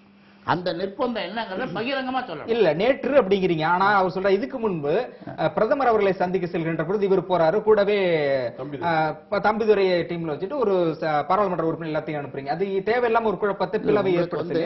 பாராளுமன்ற உறுப்பினரை ஒரு முதலமைச்சர் இதே புரட்சி தலைவர் அம்மா இருந்தா என்னுடைய சபாநாயகர் நான் பார்க்க மாட்டேன்னு வந்திருப்பாங்க. ஒரு கட்டத்துல ஒரு மன்மோகன் சிங் அவர்கள் நடத்திய கூட்டத்துல எந்திரிச்சு வெளில வந்துட்டாங்க. அதனால எழுதப்பட்ட இதெல்லாம் நான் வாசிக்க முடியாது. இன்னொரு விஷயம், அப்ப நீங்க சொல்றபடி அப்ப இன்னையில நேத்தில இருந்து அப்படிங்கிறது இல்ல இல்லையா? அப்ப பிரதமரை சந்திக்க போறதுக்கு முன்னாடி இல்ல அந்த ஒரு சின்ன இவர் முதலமைச்சரா போறாரு, பாராளுமன்ற குழு தலைவரை கூட்டிட்டு போயிருக்கலாம். பிரைம் மினிஸ்டர் வரக்கூடாதுன்னு சொன்னா பிரைம் மினிஸ்டர் நீங்களே பாத்துடக்கூடாது. என்னுடைய கட்சி பாராளுமன்ற குழு தலைவரை பார்க்க முடியாது, நான் பார்க்க மாட்டேன் அப்படின்னு இருக்கணும். இவரு மக்கள் பிரச்சனை தான் போறாரு, அவங்களும் மக்கள் பிரச்சனை இல்ல. 2 பேரும் ஒரே பிரச்சனை தான் எடுத்த ஒரே பிரச்சனை 10 பேர் ஒரே பிரச்சனை வரக்கூடாதுன்னு சொல்லிட்டாங்களா? இல்ல அதுதான் இவரு முதலமைச்சர் இருக்காரு, சரி நம்ம ஜல்லிக்கட்டுக்காக தான் நீங்க போறீங்க, அதே பிரச்சனைக்கு தான் இவரும் போறாரு. அப்புறம் எதுக்கு தம்பிதுரை தலைமையில நீங்க ஏன் அவரை வரக்கூடாதுன்னு சொல்றாங்க? அந்த பார்லிமெண்ட் பிரதமர் ஏன் வரக்கூடாதுன்னு சொல்றாங்க? முதலமைச்சர் எதுக்காக போறாரு? முதலமைச்சர் ஜல்லிக்கட்டு கேட்க போறாரு, அதான் அவங்களும் போறாங்க. அப்ப இதுக்காக பேசும்போது அதுக்காக இன்னொருத்தர் பேசணும் இருந்ததுனால பிரைம் மினிஸ்டர் வந்து இல்ல நான் தரமாட்டேன்னு சொல்லிட்டு போறாரா? ஏதோ நெருக்கடிங்க, பிரைம் மினிஸ்டர் ஏதோ தனியா பேச நினைக்கிறாரு, அதனால பார்லிமெண்ட் குழு தலைவர் வர வேண்டான்ட்டாங்க. அதான் உண்மை. சரி ஓகே, நாட்டு மக்களுக்கு தெரியும். தொடர்ந்து பேசலாம் சார். இது தொடர்பா சசிகலா அவர்களுடைய நோக்கம் என்பது கொள்ளையடிப்பதுதான் அப்படின்னு PH பாண்டியன் சொல்லியிருக்கிறார்கள். அவர்களுடைய கடந்த கால ஹிஸ்டரி பார்க்கறதா கட்சிக்கு துரோகம் செய்திருக்கிறார், அம்மாவிற்கு துரோகம் செய்திருக்கிறார், சிறப்பாக அவர் செயல்படுவதால் செயல்படவில்லை, எனவே அவர் எக்காரணத்தை கொண்டும் கட்சிக்கோ ஆட்சிக்கோ வரக்கூடாது அப்படிங்கிறது சசிகலாவுக்கு எதிரான அதிமுகவில் இருப்பவங்களுடைய பெரும்பாலுடைய மனநிலைமை, குற்றச்சாட்டுகள். சார் அவங்க உட்கட்சி விவகாரத்துக்கு நாங்கள் போக விரும்பல. தேமுதிகவை பொறுத்தவரையிலும் இன்னைய வரலும் நாங்கள் ரொம்ப பொறுமையா அமைதியா அதை நாங்கள் உன்னிப்பா பார்த்துட்டு வரோம். நீங்க எப்படி உட்கட்சி ஒரு கொள்ளையடிப்பது, ஒரு ஆட்சியில் இருந்தவர்கள் கொள்ளையடிப்பது எப்படி உட்கட்சி? அதான் நான் சொல்றேன். அதாவது அவங்களுடைய உட்கட்சி அவங்க வந்து பொதுச் செயலாளர் இதுக்கு நான் சொல்லிடுறேன் அது இல்ல. ஆனா யார் இந்த நாட்டை ஆள வேண்டும், யார் ஆட்சி அதிகாரத்தை கையில் வைத்திருக்கணும், யார் முதலமைச்சரா இருக்கணும், எப்படிப்பட்டவங்க இருக்கணும், எந்த மாதிரி இருந்தா அந்த நாட்டுக்கு நல்லது, நம்ம தமிழகத்துக்கு நல்லதுங்கிறத நம்ம பார்க்கணுமே தவிர அவங்களுடைய உட்கட்சி விவரத்தை நம்ம சரி ஓகே. அப்படின்னாக்க இல்ல நீங்க சொல்ற அதே சொல்லிடுறேன். அப்படின்னாக்க சசிகலா அவர்களை நீங்க முதலமைச்சரா வரவழைச்ச பிறகு எப்படி நடவடிக்கை இருக்குன்னு பார்த்து நீங்க சொன்னீங்கன்னா ஏற்றுக்கொள்ளலாம். இல்ல முதலமைச்சரா தேர்ந்தெடுக்கல. என் ஊர்ல வந்து ஒரு சட்டமன்ற உறுப்பினர் தேர்ந்தெடுக்கணும், இளவன் நல்லவனா கெட்டவனா முதல்ல என் மக்கள் பார்க்க மாட்டாங்களா? என் தொகுதி மக்கள் பார்க்க மாட்டாங்களா? சரி, எதிர்பார்க்க மாட்டாங்களா? சரி, இப்போ அந்த மாதிரி இந்த தமிழ்நாட்டுல வந்து ஏகப்பட்ட குற்றச்சாட்டு 3 நாள்ல 4 நாள்ல வந்து ஒரு வழக்குல வந்து தீர்ப்பு வர வேண்டிய சூழ்நிலை இருக்குது. அப்படி என்ன அதுக்கு முன்னாடி வந்து முதலமைச்சரா பதவியேற்றுக்க வேண்டிய நிர்பந்தம் இல்ல. அவங்க என்ன சொல்றாங்கன்னா தெளிவா, இவரை இயக்குவது திமுக இயக்கி கொண்டிருக்கிறது. சட்டசபையில வந்து திமுக ஆதரவுன்னு சொல்றாங்க. இவர் சிரிச்சுக்கிட்டே மௌனமா இருக்கிறாரு. எங்களுக்கு பெரும்பான்மை இருக்கிறது, நீங்க எதுக்கு ஆதரவுன்னு தைரியமா சொல்ல முடியல. இதே ஜெயலலிதா அவர்கள் இருக்கின்ற போது இது மாதிரி திமுக சொல்ல முடியுமா அப்படின்னு கேக்குறாங்க. அதுல நியாயம் இருக்குல்ல? நான் ஓபிஎஸ்க்கு வக்காலத்து வாங்க இல்ல, திமுக பத்தி பேச வரல. இல்ல, என்னுடைய கேள்வி சசிகலா நான் நேரடியாக கேட்கிறேன். என்னுடைய நேரடி கேள்வி, சசிகலா முதலமைச்சராக வருவது என்ன பிரச்சனை? அவங்க நல்லது செய்யறாங்கன்னு அவர் முதலமைச்சரா வந்த பிறகு நீங்க விமர்சித்தா ஏற்றுக்கொள்ளலாம். அங்க பெரும்பான்மையாக சட்டமன்ற உறுப்பினர்கள் சசிகலாவுக்கு ஆதரவாக இருக்கின்ற பொழுது அவர் முதலமைச்சராக தேர்ந்தெடுப்பதை நீங்கள் ஏற்றுக்கொள்கிறீர்களா, வரவேற்கிறீர்களா? அதாவது சசிகலா அவர்கள் அவர் மீது வழக்கு விசாரிக்கப்பட்டு நிலுவையில் இந்த தீர்ப்பு வழங்கக்கூடிய ஒரு சூழல் இருக்கும் பொழுது, ஏற்கனவே குற்றவாளின்னு தீர்ப்பு வழங்கி மீண்டும் வெளியில வந்து மறுபடியும் வந்து அதுக்கு ஜாமீன் கிடைச்சு மறுபடியும் மேல்முறையீட்டு போய் மேல வந்து உச்சநீதிமன்றம் விடுதலை பண்ணியாச்சு. ஜாமீன் இல்ல, விடுதலையே கொடுத்து மறுபடியும் மேல்முறையீட்டு கூட தீர்ப்பு வழங்கக்கூடிய ஒரு சூழல் இருக்கும் பொழுது, இன்னும் குறிப்பிட்ட காலத்துல இருக்கக்குள்ள அதுக்குள்ள முன்னாடியே போய் ஒரு இதுல என்ன இருக்கு? இப்போ அதுல எப்படி வேணாலும் தீர்ப்பு எப்படி வேணாலும் இருக்கலாம். இப்போ சப்போஸ் தீர்ப்பு எப்படி வேணாலும் இருக்கலாம் இல்லையா? ஒருவேளை தவறுனா அது பதவியில இருந்து இறங்கிட்டு போறாங்க, இல்லன்னா தொடர இல்ல இருக்கட்டும். இவங்கள முதலமைச்சரா தேர்ந்தெடுத்த பிறகுதானே அவசரமா கர்நாடகா மனு போட்டு சுப்ரீம் கோர்ட் ஒரு வாரத்துல தீர்ப்பு சொல்லணும்னு சொல்றாங்க. 6 மாசம் பேசாம தான் இருந்தாங்க. அது சொல்லப்பட்டிருக்கு. பொதுவாவே அந்த வழக்கினுடைய தீர்ப்பு வரும் வரை அவர் பொறுமையோடு இருந்திருக்க வேண்டும் என்பதுதான். சரி ஓகே. ஒருவேளை வழக்குக்கு பிறகு அவர் முதலமைச்சராக பொறுப்பேற்றால் அதை நீங்க ஏற்றுக்கொள்வீர்களா? அது வந்து அவங்க கட்சி தமிழ்நாட்டு ஒரு பிரஜையாக ஒரு அரசியல் கட்சியினுடைய ஒரு பொறுப்பாளராக உங்களுடைய பாயிண்ட் ஆஃப் வியூல என்னுடைய பார்வையில் அவர் பொறுமையாக இருந்து இன்னும் அரசியலில் ஒரு சட்டமன்ற உறுப்பினர் தேர்ந்தெடுக்கப்பட்டு வழக்கு தான் உங்களுக்கு பிரச்சனை. வழக்கில் இருந்து வெளில வந்துட்டு அவங்க வர்றது ஒன்றும் பிரச்சனை இல்லை. ஓகே, இது தொடர்பாக உங்களுக்கு வழக்கு மட்டுமே அவங்க வந்து நிரபராதினா நிச்சயம் இல்லை. ஒருவேளை சாதகம் இல்லாமல் பாதகமாக தீர்ப்பு வந்தால் திரும்ப ஒரு பிரச்சனை, அசாதாரணமான சூழல், அது தேவையில்லை, தவிர்க்கலாம். அந்த இடத்துல ஒரே ஒரு குறுக்கிட்டு சொல்லிடுறேன். சார் சொல்றதுக்கு முன்னாடி எங்க ஊர்ல வந்து சொல்லுவாங்க, சாராயத்தவன் வந்து கவுன்சிலர் ஆயிட்டான், பார் நடத்தினவன் வந்து எம்எல்ஏ ஆயிட்டான், இப்ப வந்து பார் கம்பெனி வச்சிருக்கிறவங்க வந்து தமிழ்நாட்டுக்கு முதலமைச்சரா வரணும்னு நினைக்கிறீங்களா? என்னங்க அந்த நாடு ஒரு சாதாரணமான இதே கேள்வி எந்த தொழில் செய்வ கொடியவனும் வரலாம், தப்பு கிடையாது. சரி, ஒரு சட்டத்துக்கு புறம்பாகவோ சமுதாயத்துக்கு புறம்பாகவோ இந்த நாட்டுக்கு மக்களுடைய நலனுக்கு எதிராகவோ ஒரு தொழில் செய்பவரை எப்படி நீங்க ஏத்துக்க முடியும்? சரி, இதே தானே ஜெயலலிதா அவர்கள் இருக்கும்போது ஏன் இந்த மாதிரி சொல்லல? ஜெயலலிதா அவர்கள் இந்த மாதிரி சட்டத்துக்கு புறமான அவளுடைய தோழியாக இருக்கிறார், அவரும் ஒரு பினாமியாக இருக்கிறார். பலமுறை அனைத்து கட்சிகளுமே அது வந்து அதை ஏத்து குரல் கொடுத்திருக்கிறோம். இல்ல அரசியல்வாதிலாம் தேமுதிக பாதிக்கப்பட்டு சட்டமன்றத்தில் கொஞ்சம் எம்எல்ஏக்கள் அது ஒரு காரணம். இன்னும் சொல்ல போனா 2011 அதிமுக ஆட்சியை கொண்டு வந்தது தேமுதிக, மார்க்சிஸ்ட் கம்யூனிஸ்ட், இந்திய கம்யூனிஸ்ட். எங்களுக்கு மிகப்பெரிய பங்கு உண்டு. இன்னைக்கு அது தொடரணும்னா அதுக்கு காரணமும் நாங்க தான். எப்படி இப்ப இரண்டாவதாக அதிமுக ஆட்சிக்கு வருவதற்கு தேமுதிக காரணம் அப்படிங்கிறீங்களா? எது திரும்பவும் கிடையாது, அதுக்கு நான் ஒப்புக்கொள்ள மாட்டேன். நாங்க ஒரு முயற்சி எடுத்தோம். அதாவது முதல்ல 2011 வந்து சரி திமுக வரக்கூடாதுன்னு ஒரு முடிவு பண்ணி அதிமுகவுக்கு ஆதரவு கொடுத்தோம்.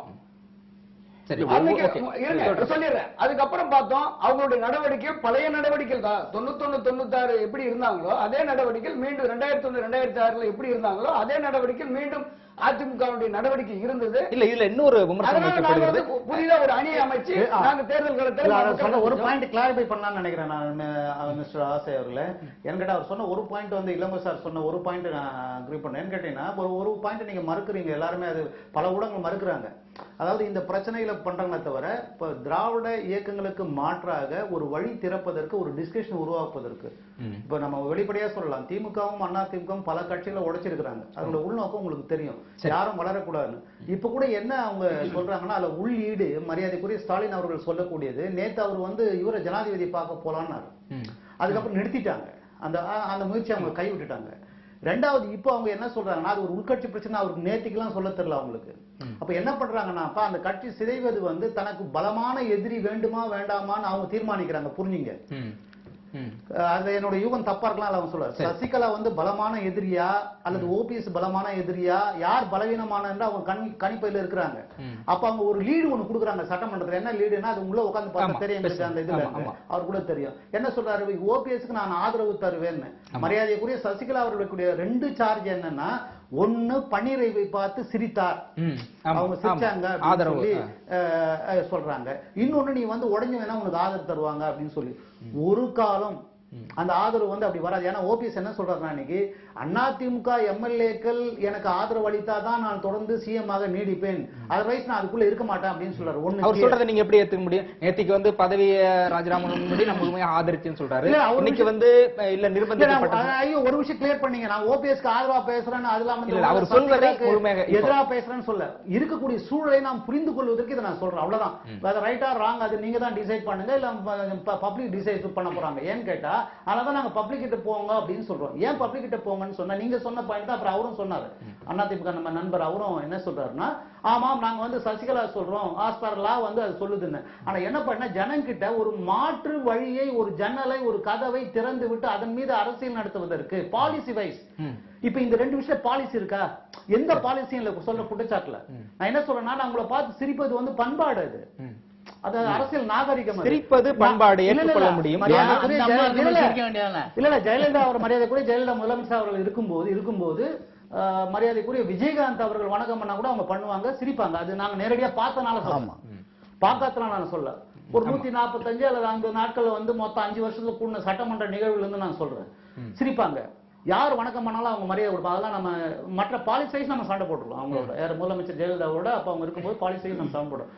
அப்போ சிரிப்பது தவறு, பேசுவது தவறு அப்படின்னு சொன்னா, அவர் ஒரு விஷயம் சொன்னார், எனக்கு அது இன்னும் இருக்கு. 4 ஆண்டுகளாக நான் சசிகலாவோடு பேசியதே கிடையாது. அது எந்த அளவுக்கு உண்மை பொய்ன்னு நமக்கு தெரியல, பொய்ன்னு தெரியல. அவர் சொன்னது மீடியாவில். அப்ப சில விஷயங்கள் என்னன்னா, அதிமுக நடக்கக்கூடிய பல்வேறு விஷயங்கள் மர்மமாக இருக்குன்னா, எனக்கே அவர் வந்து சொல்ற பல பேருக்கு பேட்டி கொடுக்குறாங்க, பல எம்எல்ஏக்கள் பேட்டி கொடுக்குறாங்க. நல்லது அந்த ஜனநாயகம். ஆனா ஜனநாயகம் என்பது அதையும் தூக்கின்னு போய் அப்போலோ ஹாஸ்பிட்டல் ஜனநாயகத்தை அட்மிட் பண்ணக்கூடாது, தமிழ்நாடு ஜனநாயகத்தை. எனவே தயவு செய்து அவங்க பொறுப்புணர்வோடு தமிழ்நாட்டு மக்களை அணுக வேண்டும் ஒரு அரசியல் கட்சி என்பதுதான் வேண்டும். Okay sir. இப்போ பொதுப்படையான குற்றச்சாட்டு, சசிகலா அவர்கள் முதலமைச்சராக வரக்கூடாது அப்படிங்கிறதுக்கு பெரும்பாலான எதிர்ப்பு, அப்படிங்கிற ஆதரவுடைய எதிர்ப்புங்கிறது, அவர் வந்து அதிகமாக வருமானத்தை அதிகமாக சொத்து சேர்த்துக்கிறார், அவர் மீது ஊழல் குற்றச்சாட்டு இருக்கு, இப்படிப்பட்ட ஒருவர் வரக்கூடாது அப்படிங்கறதுனால எதிர்ப்பு அதிகமா இருக்குன்னு சொல்லப்படுகிறது. இதை பற்றி இல்ல, எதிர்ப்பு அதிகமா இருக்கிறது வந்து அந்த அம்மா இன்னும் பப்ளிக் கிட்ட போல. அவங்க குற்றச்சாட்டு, இதன் அடிப்படையில் எதிர்ப்பு, அவர் ஊழல் புரிந்திருக்கிறார் அப்படிங்கிற எதிர்ப்பு அதிகமா இருக்கு. அப்படி பாத்தீங்கன்னா ஜெயலலிதா அம்மா தான் ஊழல் பண்ணிருக்காங்க, அதுல இல்லையா? இப்ப இருக்கிற அந்த பெண்டிங் இருக்க கேஸ். அப்ப மக்களுடைய எண்ணம் அப்படிங்கிறது ஊழல் குற்றச்சாட்டு புரிந்தவர்கள் தேவையில்லை அப்படிங்கிறாங்க, அது ஏற்றுக்கொள்ளக்கூடியது தானே? இப்ப ஓ பன்னீர்செல்வம் கூட ஊழல் குற்றச்சாட்டு திமுகவுக்கு வரும், அதனாலதான் கேட்கிறேன். அது அந்த இதுக்கு ஜம்ப் பண்றாதீங்க. குற்றம் சாட்டு இல்ல, அப்போ மக்களுடைய எண்ணம் அப்படிங்கிறது ஊழல் செய்த ஒருவர் வரக்கூடாது. நீங்க ரெண்டையும் முடிச்சு போக கூடாது. குற்றவாளி வேற, குற்றம் சாட்டப்பட்டவர் வேற. சரி, இந்த இடத்துல நீங்க பாத்தீங்கன்னா, அதாவது சசிகலா வந்து அவங்க வந்து எம்எல்ஏ இல்ல, பப்ளிக் சந்திக்கல என்பதெல்லாம் வந்து இப்ப தேவையில்லை. இந்த சூழல்ல அவங்க வந்து பப்ளிக்கா தேர்ந்தெடுக்கப்பட்ட சட்டமன்ற உறுப்பினர்கள் வந்து ஆதரவு தராங்க. தட் ஷோஸ் தட் அது பப்ளிக் சப்போர்ட்டட் தான். அவங்க அந்த ஆஸ் பர் தி லா அவங்க வந்து இப்போ கவர்னர் அனுமதிக்கிறாங்க, சிஎம் அனுமதிக்கிறாங்க. ஆனா 6 மாசத்துக்குள்ள அவங்க நிரூபிக்கணும் அவங்க வந்து எம்எல்ஏ தொகுதி நின்று ஜெயிச்சு வரணும். இல்ல, இப்ப என்னுடைய அடிப்படை நேரடியான கேள்வி, என்னுடைய கேள்வி நேரடியான கேள்வி, திமுகவிற்கு ஓ பன்னீர்செல்வத்தை விட சசிகலாவை பார்த்தா பயமாக இருக்கிறதா? ஏன்னா இவருக்கு நீங்க ஆதரவு கொடுக்குறீங்க, அவங்க நாங்க யாரையுமே பார்த்து பயப்பட அவசியம் இல்லை. அப்போ நீங்க இதே ஆதரவை நீங்க இதே ஆதரவை சசிகலாவுக்கு நீங்க சொல்லாமே. இப்ப அவங்க வந்து சிஎம்ஆ இருக்கா, நாங்க ஆதரிக்கிறோம். சசிகலா சிஎம்ஆ இருக்காங்களா? What ever it may be. நீங்க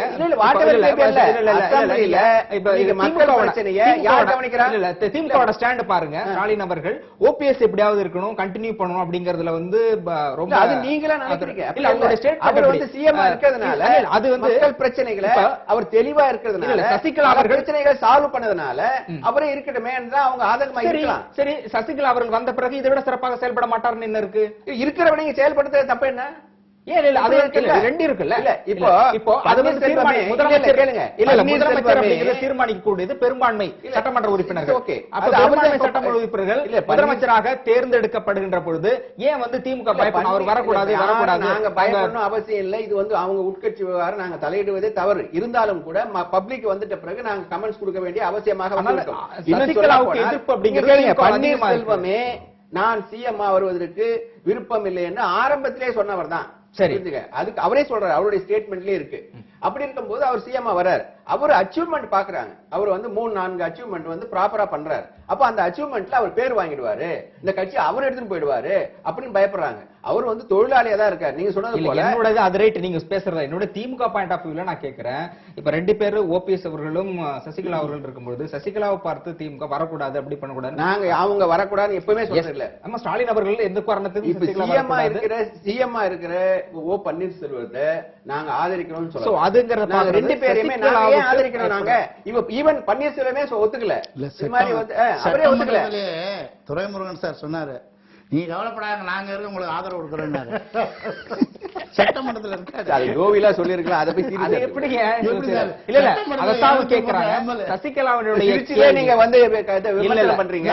ஒருத்தர் ஆனானு வந்து அவர் ஏதாவது சொன்னாருன்னா சிரிச்சாங்கன்னா அதுக்கு ஒரு கமெண்ட்ஸ் கொடுக்குறீங்க. இல்ல எங்க போய் முடியும்? இல்ல மற்ற விஷயங்களுக்கு சிரிச்சா சொல்றேன். அதாவது அது வந்து நீங்க இதெல்லாம் உட்கட்சிங்கிறீங்க, பெரும்பான்மை ஒரு முதலமைச்சருங்கிற போது நாங்க உங்களுக்கு ஆதரவு கொடுக்கறோம் அப்படின்னு அவர் சொல்றதுங்கிறது பிரச்சனைங்கிறது உச்சகட்டமாக அதுதான் வெடிக்குது. இல்ல அவங்க தவறா இல்ல இதே கேள்விக்கு அவங்க சசிகலா அவர்கள் என்ன பதில் சொல்லிருக்காங்கன்னா, ஓபிஎஸ் அவர்கள் அந்த இடத்துல என்ன சொல்றாங்க, எங்களுக்கு பெரும்பான்மை இருக்குது, நீங்க எங்களுக்கு ஆதரவு தர வேணும்னு சொல்லிருக்கலாம். இருக்குது பெரும்பான்மை திமுக ஆதரவுல தான். இப்ப கூட என்ன சொல்றாரு ஓ பன்னீர், என்ன சொல்றாரு, அசெம்பிளி கூட்டுங்க, நான் என்ன வந்து நிரூபிக்கிறேன்னு சொல்றாரு. இருந்தாலும் தெரியல. இப்ப 6 பேர் தான் சொல்றாரு. ஓகே சார், இப்போ சொல்றாரு. அது எப்படி அவங்க தான் சொல்றோம். திமுக செயல் தலைவர் ஸ்டாலின் அவர்கள் சொல்றதுக்கு வித்தியாசம் இருக்குது. சாரி, அவர் துரைமுருகன் சார் வந்து சொன்னது நாங்க ஆதரவு கொடுக்கறேன்னாரு. இவர் வந்து சசிகலாமா வரக்கூடாதுங்கிறாரு, ஓபிஎஸ்க்கு ஆதரவு தரங்கிறாரு. இந்த கன்ஃபியூஷன் தான் திமுக மேல அவங்க குற்றச்சாட்டு சொல்றாங்க. திமுக பின்னல இருக்காரு. அது இவரே பன்னீர்செல்வமே ஒத்துக்கல. பன்னீர்செல்வமே ஒத்துக்கலையே. நீங்க 2 கேள்வி கேட்டீங்க. அவர் பிஹெச் பாண்டியனை பத்தியும் அவர் அண்ணன் சொன்னாரு ஊழல் குற்றச்சாட்டு காலம் தொழில் பண்ணலாமான்னு. இந்திய அரசியல் சட்டத்துல ஊழல் செஞ்சவங்க யாரும் பதவியில் இந்தியாவில் யாருமே பதவியில் இருக்க முடியாது. ஒவ்வொருத்தர் மேல ஒவ்வொரு சொல்லிக்கிட்டு இருக்க முடியும். அவங்க தொழில் பண்றாங்க. எதிர்கட்சியா இருக்கும்போது தொழிலாளர்கள் மது விற்பனைங்கிறது தொழிலாக மது இருக்குது. அதுதான் சொல்றாங்க. அரசாங்கமே அரசாங்கத்துக்கு அமல்படுத்தும் போது எங்களுடைய எதிர்பார்ப்பு கேப்டனுடைய எதிர்பார்ப்பு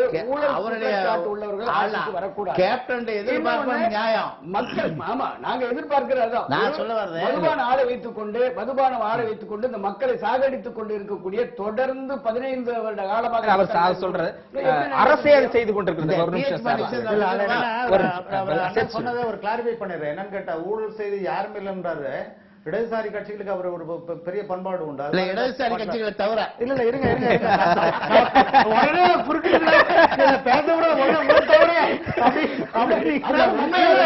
இல்ல மற்ற கட்சிகளும் அது போல அதனால நாங்க பரிசுத்தம் என்பது இருக்கலாம்.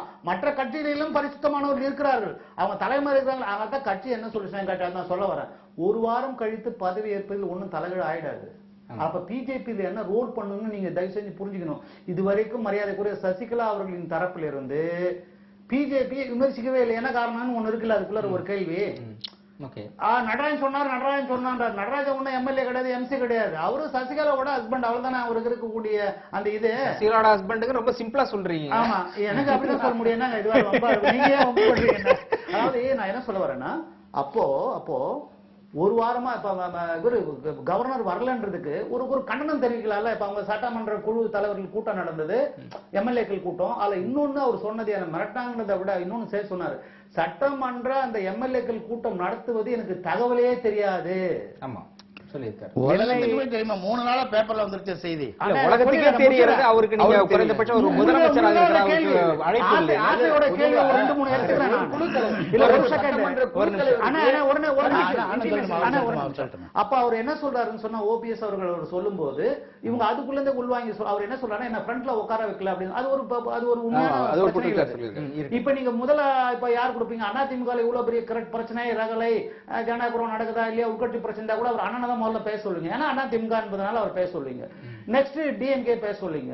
3வது தேமுதிக, 4வது மார்க்சிஸ்ட் வச்சுக்கலாம். இந்த இது சொல்றேன். அதனால யார் உயர்ந்தவர் தாழ்ந்தவர் அர்த்தத்தோட சொல்லலாம். ஒரு பீரியாரிட்டி கொடுக்குறது. அப்போ ஒரு முதலமைச்சர் என்ற அடிப்படையில் அவரை நீங்க அவர் சொல்றாரு, மரியாதைக்குரிய என்னுடைய அம்மா, அவர் சொன்ன மொழியில சொல்றேன், அவங்க இருக்கும்போது என்ன மேடையில உட்கார வச்சு பண்ணிருக்காங்க 2002ல இருந்து உட்கார வச்சு பண்ணிருக்காங்க. சிம்பிள் டிக்னிட்டி தானங்க இது. ஒரு மனுஷனை இழிவுபடுத்த கூடாதுல்ல.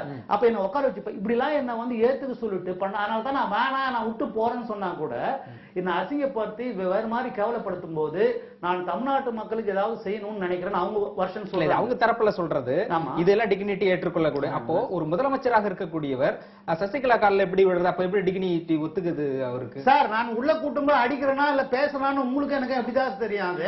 அதை பற்றி அவர் சொல்றது இல்ல. அவங்க என்ன சொல்றாருன்னா அதான் சொல்றாரு, என்ன த்ரெட்டன் பண்ணாங்கன்னா அவர் சொல்றதுக்கு காரணம் என்னன்னு சொன்னா அப்ப வெளியே வந்து இதுல முக்கியமான விஷயம் கேட்க வேண்டியது இருக்கு. சசிகலா அவர்கள் ஜெயலலிதா அவர்கள் எழுதி கொடுத்த கடிதத்தில், நான் எந்த சூழ்நிலையிலும் அரசியல் ஈடுபட மாட்டேன், கட்சி பொதுப்பில் இருக்க மாட்டேன், நாடாளுமன்ற எந்த பதவியிலும் வரமாட்டேன் அப்படின்னு அவர் எழுதி கொடுத்து விட்டு திரும்ப நான் பொதுச் செயலாளராக வர வேண்டும், முதலமைச்சராக வர வேண்டும் என்பது நிச்சயம் பதவி ஆசையினால் தான் இது செய்து கொண்டிருக்கிறார். இல்ல அவங்க எந்த இடத்துல நான் பொதுச்செயலாளர் வரேன், நான் முதலமைச்சர் வரேன்னு சொன்னாங்களா? எந்த மீடியாவுக்காவது வந்துச்சா? இவங்க எல்லாம் போய் எல்லா நிர்வாகிகளும் தினந்தோறும் போய் அவங்க வீட்டுல அப்படி போகின்ற பொழுது நிர்பந்தப்படுத்தப்பட்டாரு. அப்ப அவங்க யாராவது சொன்னாங்களா எங்களை நிர்பந்தப்படுத்தி பேச சொன்னாங்க? யாராவது சொல்லிருக்காங்களா? அது வரலாம் இல்ல நீங்க சொல்றாங்க இல்ல இப்பதான் ஓபனிங்ல வந்தாரு, அதுக்கப்புறம் அவங்க வருவாங்க. நீங்க தான் பொதுச்செயலாளர் வரணும், நீங்க தான் முதலமைச்சரா வரணும். தமிழ்நாட்டுல உள்ள அத்தனை எம்எல்ஏக்களும் எம்பிக்களும் அமைச்சர்களும் சொல்ல போய் தான் அவங்க வந்தாங்க.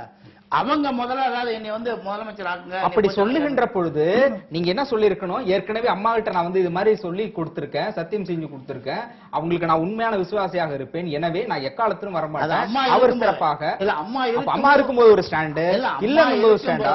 அம்மா நீங்க இருக்கும்போது நான் எந்த பதவிக்கு வரமாட்டேன்னு சொன்னாங்க. அப்படி இல்ல. நீங்க ஏன் நீங்க அப்படி ஒரு கடிதம் என்பது அவங்க தெளிவா சொல்றாங்க, நான் திரும்ப வருகின்ற பொழுது அவங்க திரும்ப சேர்த்துக்கின்ற கடிதம் எழுது, எக்காலத்திலும் அரசியலில் ஈடுபட மாட்டேன், கட்சி பெரிய பொறுப்பில் வைக்க மாட்டேன், சட்டமன்ற நாடாளுமன்ற இதுல பொதுச் செயலாளருங்கிறது அவங்க எழுதல, சரி மற்ற அமைச்சர் பதவியோ முதலமைச்சருங்கிறது எழுதல. அதனால நீங்க அப்படி சொல்றதுக்கான வாய்ப்பு, எந்த பொறுப்பும் நான் பங்கேற்க மாட்டேன், எனக்கு துளியும் ஆசை இல்லை, பொது வாழ்க்கையில் பங்கு விருப்பம் இல்லை, இதுல வரமாட்டேன்னு சொன்னது இது அவங்க உண்மையிலே விசுவாசமாக இருந்ததுனால இதுதான் நடைமுறைப்படுத்த போய் தான் அவங்க வரன்னு நினைச்சிருந்தா அம்மாவுக்கு எப்படியாவது கெஞ்சி கூத்தாடியா பதவி வாங்கியிருக்கலாம்.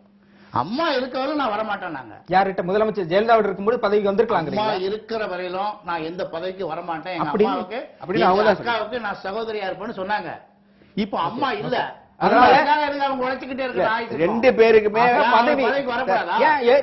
உங்களை விடவும் அதிகமாக உழைத்தவர் ஓ பன்னீர்செல்வம், இன்னும் சீனியர் லீடர்ஸ் இருக்காங்க, அவங்களுக்கு நீங்க வாய்ப்பு கொடுக்க வேண்டியதானே? இல்ல உங்க எல்லாத்தையும் விட உழைச்சவர் பன்னீர்செல்வத்தோட உழைச்சவர், அவங்களுக்கு முதலமைச்சர் கொடுக்கல. அம்மா அவங்க யாரை நினைச்சாங்களோ அவங்களுக்கு தான் கொடுத்தாங்க. அது ரைட். இப்போ இவங்க கட்சிக்கு வேலை செய்யணும், மக்களுக்கு வேலை செய்யணும் வராங்க. கட்சியில அதான் சொல்றேன், கட்சியில வேலை செஞ்சு பதவியில் இருந்து வேலை செஞ்சு அதன் பிறகு நீங்க சேர்ல உட்கார்ந்துருப்பீங்க, நாங்க இருக்கிறது கடவுடி பிடிச்சிக்கிட்டே இருக்கணுமா? இதுல என்ன இருக்குது? நீங்க கட்சிக்காக இது வரைக்கும் எதையுமே செய்யல. அந்த அம்மாவுக்காக உழைச்சிட்டாங்க. அதான் சொல்றாங்க, அம்மாவுக்காக செய்து இப்ப கூட இருந்திருக்காங்க, அவங்களுக்கு சாப்பாடு எடுத்து கொடுத்திருக்காங்க, அவங்களுக்கு அவங்க தேவைகளை நிறைவேற்ற அவ்வளவுதான் தவிர கட்சி சார்ந்தோ பதவி சார்ந்தோ எந்த விஷயம் அவர்கள் கேட்டுக்கொள்ளவும் இல்லை, இவர்கள் செய்யவும் இல்லை. அப்படிங்கும்போது திடீர்னு முதலமைச்சர்ங்கிறது அவர்கள் இருக்கும் பொழுது கஷ்டப்படும் பொழுது கூட கஷ்டப்பட்டது அவங்க. நிச்சயமாக உண்மையில் அப்ப சாப்பாடு போடுறது ஒருத்தர் எப்படி முதலமைச்சர் அவருடைய வேலை, நீங்க சொன்னது அடிப்படையில் அவருடைய வேலைங்கிறது முன்னாள் முதலமைச்சருக்கு தேவையானவற்றை செய்து கொடுக்கக்கூடிய ஒரு ஆளாக மட்டுமே இருந்த சசிகலா அவர்கள் திடீரென்று பொதுச் செயலாளராகவும் முதலமைச்சராக வருவதை ஏற்றுக்கொள்ள முடியல அப்படிங்கிறதா குற்றச்சாட்டு. நிகழ்ச்சியின் நிருபதி வந்திருக்கும் கருத்துக்களுக்கு நன்றி.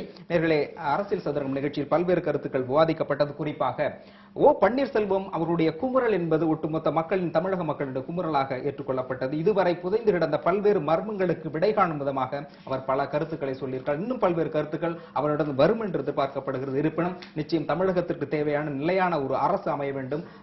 ஏற்கனவே மாணவர் போராட்டத்தின் மூலம் ஜல்லிக்கட்டு வெற்றி பெற்றதை போன்று இழந்த உரிமைகளை பெறுவதற்கு நிச்சயம் வருகின்ற அரசு நல்ல அரசாக அமைய வேண்டும் என்கின்ற பல்வேறு கருத்துக்களின் அடிப்படையில் இங்கு விவாதிக்கப்பட்டது. விவாதத்தில் பங்கு பெற்ற அனைவருக்கும் நன்றி கூறி நிகழ்ச்சியை நிறைவு செய்கிறோம்.